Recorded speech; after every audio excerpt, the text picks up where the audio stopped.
How many times have you heard this line? Wow, you are so lucky you get to do what you love for a living. First of all, let me just say, yes, we are the lucky ones. If you are a musician who is actively performing and getting paid to do it, you are already living the dream. Your achievement and success is more than many musicians will ever experience. Yes, it took a lot of hard work to get there, but you have so much to be grateful for. Still, I always want to laugh when people say that to me because I feel like I get paid to do all the other things that it takes to run a business, and then I just do the performance for fun. If you're in the trenches already, you know exactly what I mean.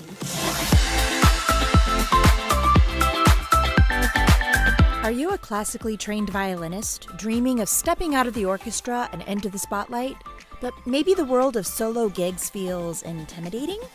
You're not alone. Welcome to the Glam Violinist, the podcast that empowers classically trained musicians to build thriving careers as sought-after entertainers. I'm your host, Celeste V, and each week we'll break down the secrets to getting the gigs you've been dreaming of. Get ready to unleash your inner rock star and turn your passion into a paycheck.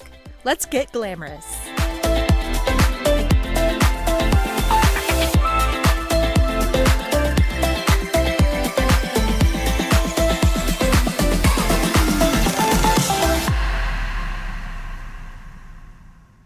So we started on this topic last week, and I hope that with a little bit of self-exploration, you discovered that your own experiences have prepared you for success in a way that you may not have realized. I shared my own story of how I got to where I am today, and I pointed out all the skills and the experiences that I gathered along the way that really helped me to create the life that I have now. So let's back up to those years when I was first building my solo violin business, before I had a team. What did those days look like? You have heard the term wearing all the hats, and that's exactly what I was doing. Every business owner has to do that to an extent when they're first starting out, no matter what industry they're in. So, what are all of these hats? What did I actually do all day? Pretty much the same thing that I'm doing now, but all by myself.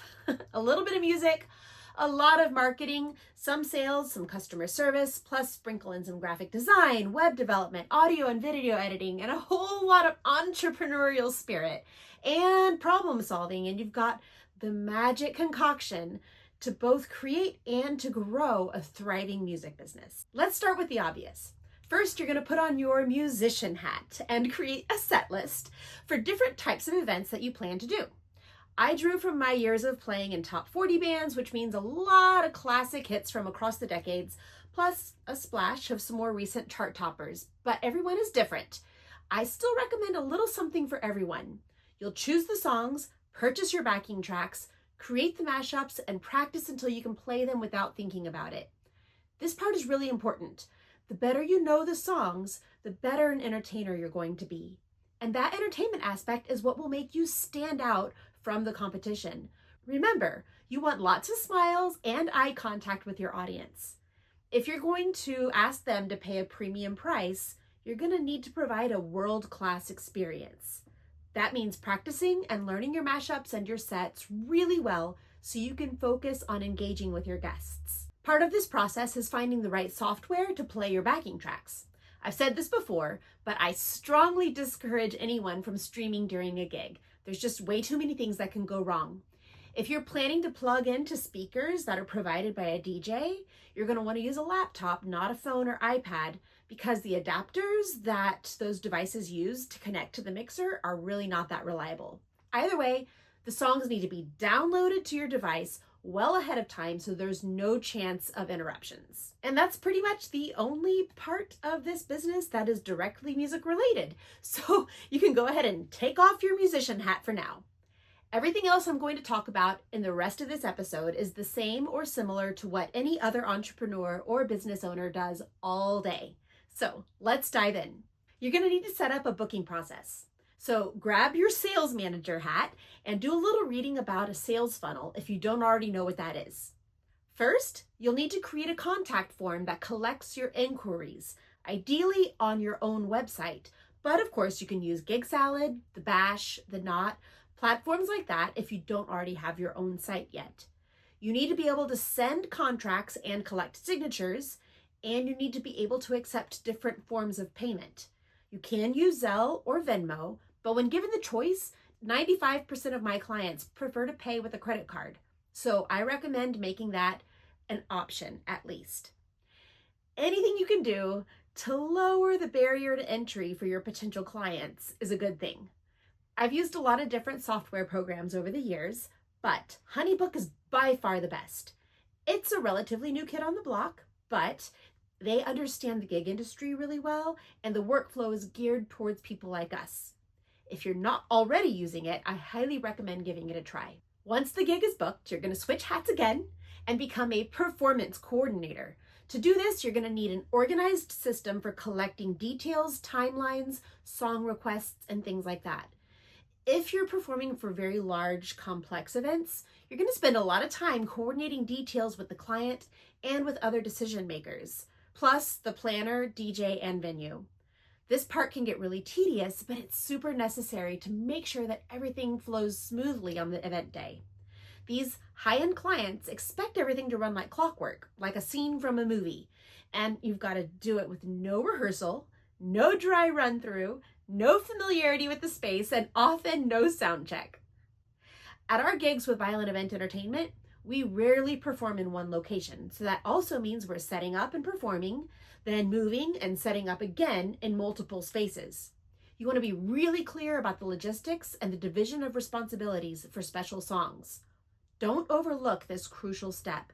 Spend whatever time it takes to make sure you, the client, and the DJ and the planner are all 100% on the same page. Again, I use HoneyBook for recording most of this information, but there's a healthy mix of email, texting, phone calls, WhatsApp, WeTransfer, and Google Drive in that mix. Okay, this next section is where I spend about 60 to 70% of my time. This is where you become your own chief marketing officer. I'm going to break this into sections. There's branding, media, that's your photos and videos, website, social media, networking, email marketing, and paid ads. Most of the work that you do to promote yourself and get the gigs is going to fall into one of these categories. Before you even start on your marketing, you're going to want to ask yourself a few questions and put together a marketing plan. Like millions of other businesses around the world, I am a huge fan of Donald Miller's story brand approach. He provides a clear, step-by-step guide to help you decide how you position yourself and your services. It's not my story to tell, but if you're interested, I highly recommend reading his books, especially Building a Story Brand, Business Made Simple, and Marketing Made Simple. Once you're really clear on who your target audience is, what problem they're facing, and how you can solve that problem, you're ready to start marketing yourself. The first step in marketing is branding. To keep it simple, that just means designing a logo and choosing your colors and fonts so that your brand is consistent across all of your marketing platforms and collateral. Your brand guidelines PDF should be on hand and consulted constantly when you're creating any type of marketing. We'll call this the graphic design hat. And Canva is your best friend for this. It's great to know how to do at least some of the basics on your own so you can create logos, social media posts, business cards, website content, and all of that fun stuff. Next, you need to create and organize your media so that it's easy to share with clients. If you don't already have professional looking photos and videos, I would pause everything at this point and do that first. Go check out episode 4 for a how-to guide for creating a demo video. You're going to wear a lot of crazy hats during this process, and if they're not fun for you, you can always hire outside help with these tasks. Audio engineer, videographer, and video editor. Ideally, you're also going to need to set up some kind of space and buy some basic equipment so that you can record yourself at home. You can always rent a professional studio from time to time, but that cost can add up in both time and money. The filming part is much easier with a second person, but I have done it on my own with a tripod and made it look like there was a live videographer there with some fancy editing during post-production. There are tons of great video editing software options if you decide to learn how to do this yourself. Or you can outsource it using Upwork or Fiverr, as I've mentioned. Even with a great looking demo video, you don't want to get lazy about capturing live performance videos. Fresh and consistent content is invaluable when it comes to booking future clients, especially when you're in your element, working with your perfect target audience. Don't let that opportunity slip away without capturing it on film. Once you have your photos and videos, you're going to put on your web developer hat. Choose your domain name and where you'll host it, design the site, and brush up on those copywriting skills unless you want to hire out the copywriter hat. Remember to keep your story brand at top of mind during this process. Make it about your clients, not about you. And stick to those colors and fonts you already decided on when you created your brand guidelines. Are you ready to launch your site? Now you get to become Chief Technology Officer and learn about website hosting and DNS records and CNAMEs and software integrations and all the things. For the record, this is one of the very first things I outsourced because it's so time-consuming and tedious for me personally. I've always loved designing my own websites, but I get super overwhelmed and frustrated when it comes to troubleshooting the technical aspects. Either way, you're going to want to understand the basics here so you can decide little things like personalization. Do you want to stick with an email address like celestev@gmail, or do you want to personalize it to use your domain using Google Workspace? Okay, now you've got your website launched, but if you want the world to find it, you need something called SEO, or search engine optimization. Those are keywords and regularly updated content that help Google and other search engines know you exist. You can go down a really deep rabbit hole learning and optimizing, but if you want to get the most out of your site, you're going to want to put at least a little effort into this. Another way you can direct people to your website is through social media. I don't personally enjoy this part as much as some people do, so I delegated my social media manager hat to someone else as quickly as I could. Don't get me wrong, I still approve every post, and I helped to create the pillars and the templates that we use every day, but I don't do the day-to-day posting if I can avoid it. I'm far from an expert in this area, but you can bet I'll be bringing some people onto this show who are passionate about creating content and building an audience. You do what works for you, but here are the basics. You're going to want to choose which platforms you focus on. I primarily focus on Instagram, Google, and YouTube, but we repurpose our content and we post it on Facebook, Pinterest, LinkedIn, and in other places from time to time. When you're just getting started, I highly recommend focusing on just one or two platforms. Then you're going to choose your social media pillars. It's important that you have a strategy for your content. It helps to keep your brand consistent, and it also helps you to figure out what to post when you're faced with a blank canvas. Every single post should fall under one of your pillars. As a performer, you'll obviously want live performance videos along with maybe some reviews or frequently asked questions or whatever else you think your followers are going to want to hear from you. Make sure that the content you're creating is adding value or improving your audience's lives in some way, or they'll lose interest. Next, create a posting schedule and stick to it. I know everyone says you have to post 5 times a week minimum, but that is just not realistic for me or for most busy people. Do what works for you, but stay consistent. If that's 1 post a week, make it a good one. If you can commit to 2 or more, great. Just keep in mind that what you post will define the types of events you book. This means that you may not post photos or videos from every single event that you perform at. If it doesn't elevate your brand or help your potential clients to envision you at their event, I would recommend that you leave it off your profile grid. High quality content is way more important than frequent content, in my opinion.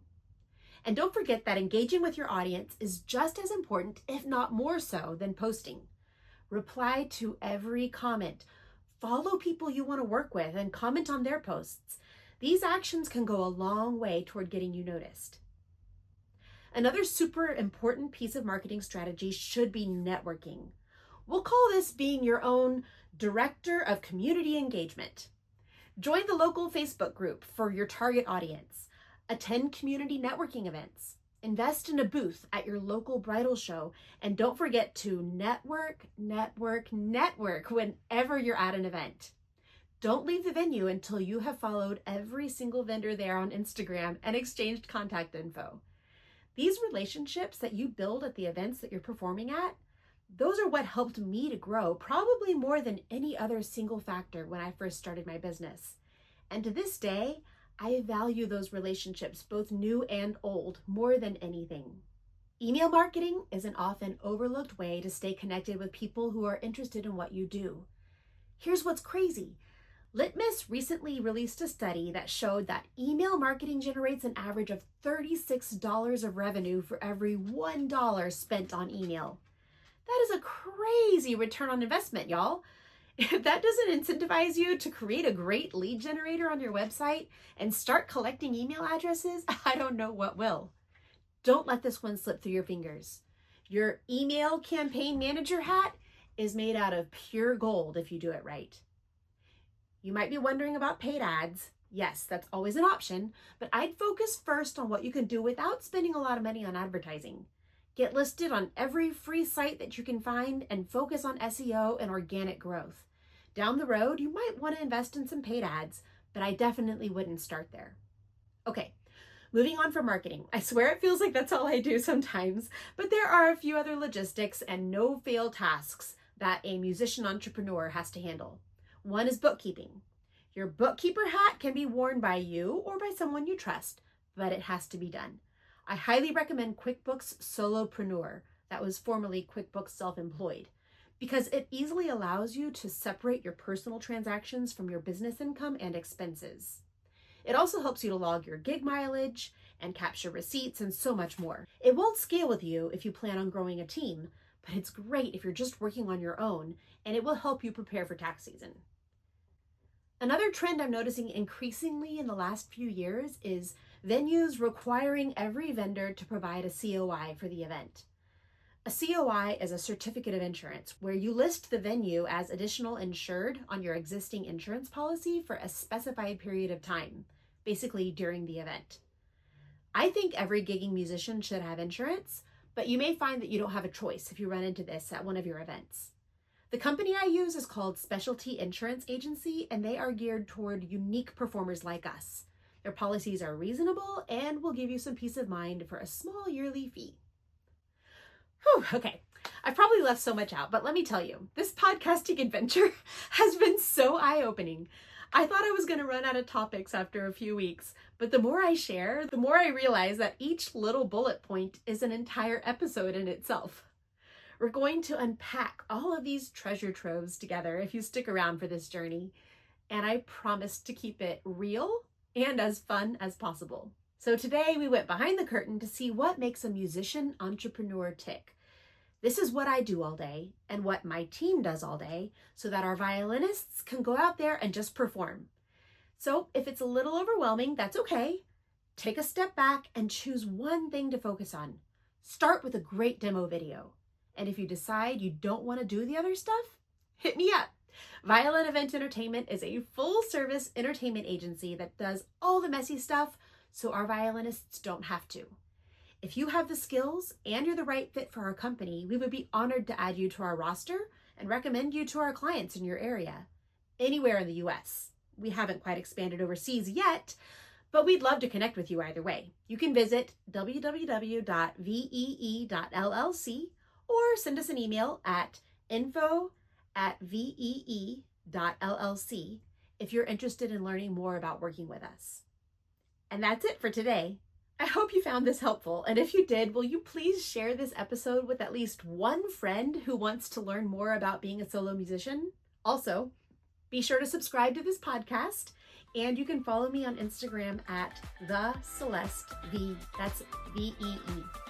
While you're there, feel free to send me a DM with your questions and any topics you'd like to hear more about on future episodes.